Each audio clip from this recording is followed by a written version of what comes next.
and it's set up on a pulley system on a string line and has a puppet or a flag or something that the horse can identify fairly clearly. And it's radioed, so I'd have a transmitter sitting strapped to my arm, and I can control the direction and speed with buttons on my fingers and thumbs. So we start out very, very slow with our young horses, and over time we get faster and faster. Now, I don't know if you noticed Sam then, but he really took control there, and I was more of a passenger than anything else. When I first left school, I went to work on a station up north, and I thought I could ride a horse. But I soon realised I didn't know very much at all. My dad was an old bushie, and he just said, look, just give him a kick to go, pull him this way to go that way, and pull him that way to go that way. But when I got up north, I saw some very, very good horsemen, and they were achieving far greater things with their horses than what I was. And I wanted to emulate that.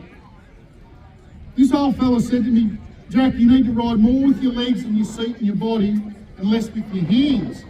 And your hands should control from this part of the horse down to the end of his nose. So for example, if I pick up this rein here, I don't expect my horse's feet to move. I just want to shake my horse. Same if I pick up this rein over here. The only time I want my horse's feet to move is if I look the direction that I want to go first of all, and I use my leg to indicate to his leg to actually move off my leg. And the minute he actually, the split second he moves off my leg, I'll release that pressure, and that's how he learns. So if I was to come back this way, I'll use this leg, just tip his nose that way, and ask him to step across. And the split second that I actually get him to move, I take that leg pressure off. So if I want to do a series of steps, I'll say pressure release, pressure release, pressure release. Now legs don't always mean go forward, they can mean go left, right, forwards and backwards. We've got a saying in horsemanship, there's no greater secret than that between horse and rider.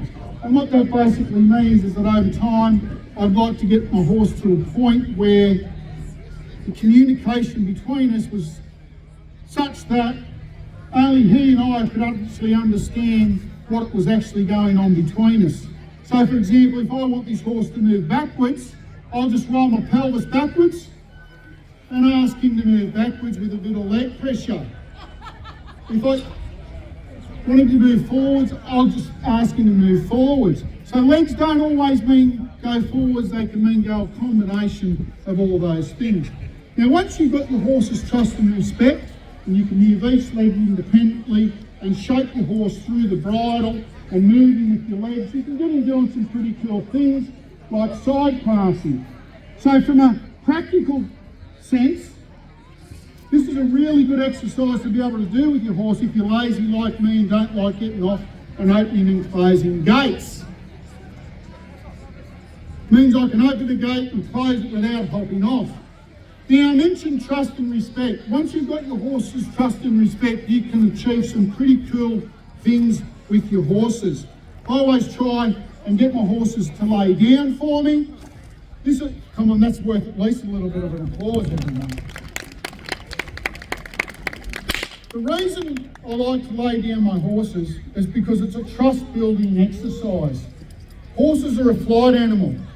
So when you take their legs away from them, you're asking them to put themselves in a very vulnerable situation. But every time I do that, and I love him on him a little bit, give him a carrot or let him eat some grass, but I look after him and don't hurt him, I'm building that trust and respect. Okay, now that's just a bit of an introduction to our show this afternoon. Put your hands together for Sam, everyone. And just while I tie him up over here, I'll introduce you to some of our other team members over here. We've got that big, tall, black and white legged fella over there tied to the trailer. His name's Kiwi. Kiwi's about 3 years old. Kiwi thinks he's the star of the show, so every now and then, him and I lock horns together. He thinks he knows a little bit better than me. Sometimes I think he does. Over here, the lady with her legs across at the front there, sitting like she's the queen, that's Annie. Annie's a 10-year-old Kelpie collie bitch. Very, very sweet-natured when it comes to kids and other dogs. But when it comes to doing her job, she's as tough as nails. She won't take a backward step with a 1-ton bull. Even though she's 10-year-old, she's very, very athletic, very, very tough. We just won the dog high jump the other day up the road. She jumped over 2 metres tall, so very, very capable still. And the little Kelpie black and tan bitch that's next to her, her name is Rosie. Rosie's about 5-year-old, and believe it or not, Rosie is Annie's daughter. And even more interesting is the fact that her sire, her father, was a big, tall, yellow Kelpie dog named Flash.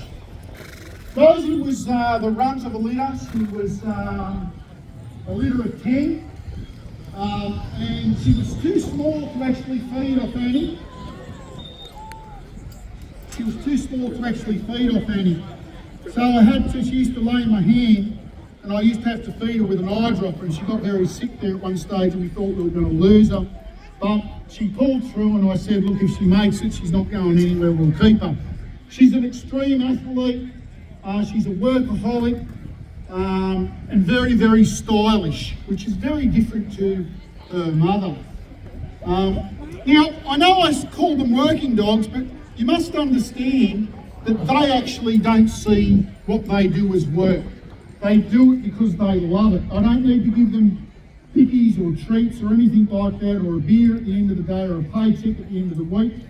They do it because they love it. All I need to do is keep up maintain their health, look after them very well, love on them, let them know they're doing a good job, and they'll work endlessly for you.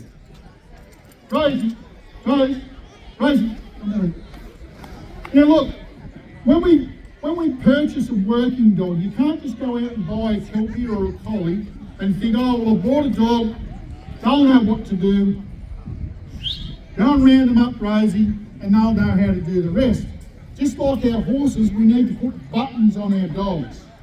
And the more buttons we've got, the more we can control the natural working ability of the Kelpie and the collies.